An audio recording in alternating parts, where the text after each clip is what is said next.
So there I was at Big Belly Burgers and Fried Chicken, getting the 18-wheeler special. Don't ask, but I highly recommend it. When I ran into Paul, and y'all know Paul, he's an awesome local photographer. He owns Perfections by Paul. Sadly though, most people think of him as the headshot guy, and that's not doing him justice. That's not really selling the business, because he's really so much more than that. However, that's a story for another day.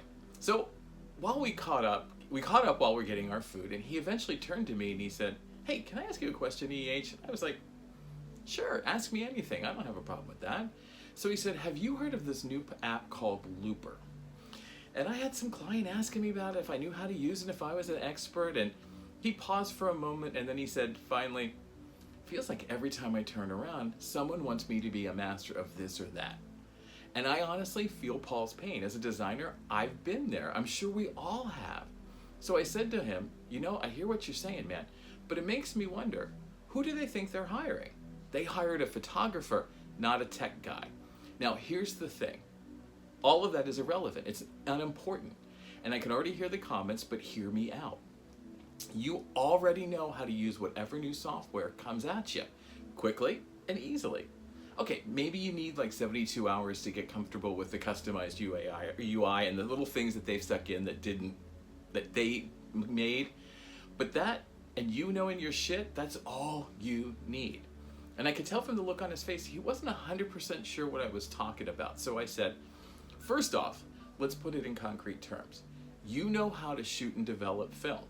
You really understand the principles that are at the core of taking great photography.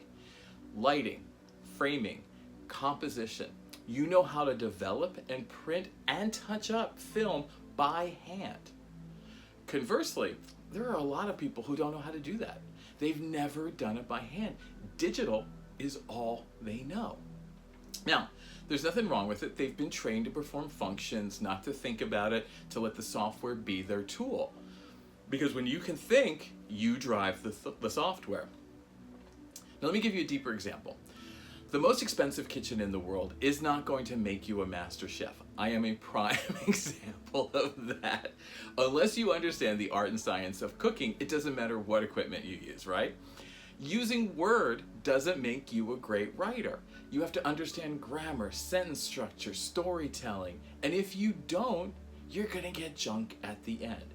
Garbage in, garbage out. Isn't that what they taught us all when we were younger, when computers started taking over? Now, I could go on and on about all of this. I could give you a lot more examples, but I'm trying to work on the rambling part, all right? But my point here being is, I think you can infer from these comments, I am a firm believer that software is simply a tool. It's like a hammer, and much like a hammer, you can do a lot of damage if you don't know what you're doing, right? Software needs to be controlled by a human who understands the basic principles that drive and support the software. And that goes doubly for AI. Now, allow me to give you a little bit more detail, elucidate a bit. When I taught, there were a lot of students who knew Photoshop better than me.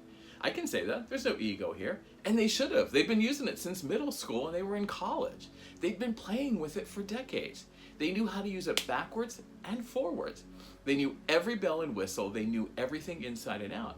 But once you gave them an assignment that was outside that comfort zone, that did not allow them to rely on the preset razzmatazz, once they were forced to think, to rely on basic design principles, they melted down. They couldn't do it. They couldn't think on their feet and adjust as needed. But that's not you, Paul. You can master any piece of software because you understand the ideas and the principles that drive the software. Now, that's the driving principle behind everything I do. I focus heavily on teaching ideas and principles, not specific software. Now, we all know software can change on a dime, overnight, and it feels like every day there's something new coming at us. And I get it. It can feel you leaving left behind, like you're behind the 8 ball, you're lacking, you have no value. When in all honesty, that is not the case at all. Because, and say it with me, you can master any piece of software quickly. And so it was like I said to Paul at the end of our conversation. I was like, don't worry about what's coming at you. You got this. Now, if you have to, you could learn it in a weekend. Who couldn't? We all could do that. but just focus on the ideas that make great photography. You create a great end product that really helps you stand out. And remember, they're hiring a professional artist, not a plug-in.